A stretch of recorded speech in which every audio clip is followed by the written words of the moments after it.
Today, it is no secret that Adolf Hitler and his Nazis did not like Jews. It is also no secret that the Nazis built large compounds to either house or exterminate these Jews, along with other undesirable populations. However, the Allied soldiers entering Nazi Germany and its territories in 1944 and 1945 were not aware of the scale of this anti-Semitism, and what they began to unravel would disturb and haunt them for the rest of their lives.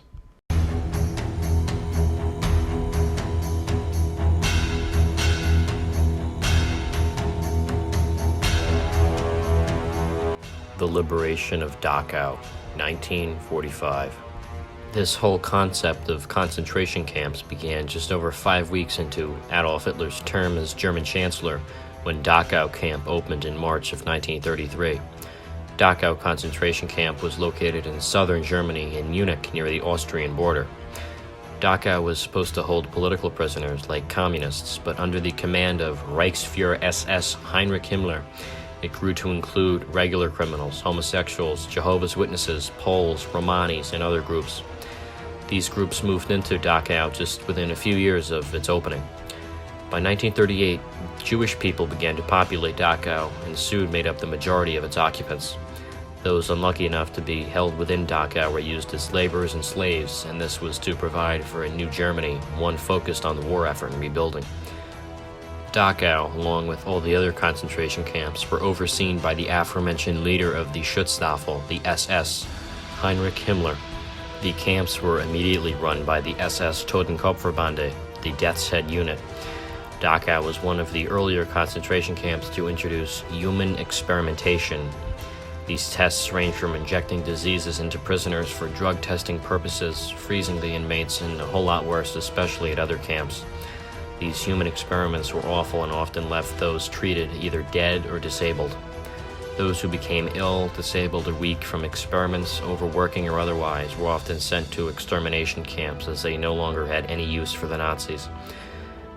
As the Second World War raged on, more and more production was necessary for the maintenance of the Third Reich. As a result of these increased demands, dozens of smaller camps called satellite camps were built next to Dachau to increase manufacturing. Eventually, as the Allies closed in near the camp in late April 1945, many prisoners were transferred to Dachau from other concentration camps. And from here, at least 7,000 were forced to partake in a death march from Dachau to the Austrian border. As the name implies, many would die. Most were Jews. On the 28th of April, many of the camp's SS guards had left it, and by the following day, on the 29th, after some resistance from the remaining guards there, the 45th Infantry Division of the United States Army would officially liberate Dachau concentration camp on the 29th of April, 1945. Strangely, the very people who liberated Dachau, the 45th Infantry Division, had the swastika as its unit symbol in the 1920s. However, this was a tribute to the local Native American population in the area from where their unit was from. The Native Americans here commonly used the swastika as a holy and religious symbol. There was no connection to National Socialism. The first Americans who arrived at Dachau were horrified at what they discovered. Before the camp was even reached, they found over 30 train boxcars filled with corpses near Dachau. Within the camp itself, there were over 30,000 survivors found and around 9,000 rotting and decomposing bodies. Many, if not all, of these survivors were severely starved and were barely resembling human form. They were so pale and thin.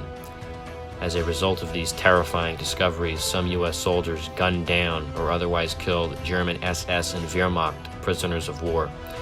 The dead at Dachau were then buried by the residents of the town of Dachau. In total, at least 160,000 prisoners were held at some point within Dachau concentration camp, and an additional 90,000 went through the neighboring satellite camps. It is estimated that just under 32,000 people died while at Dachau, although the real figure is likely higher, much higher. Thanks for watching.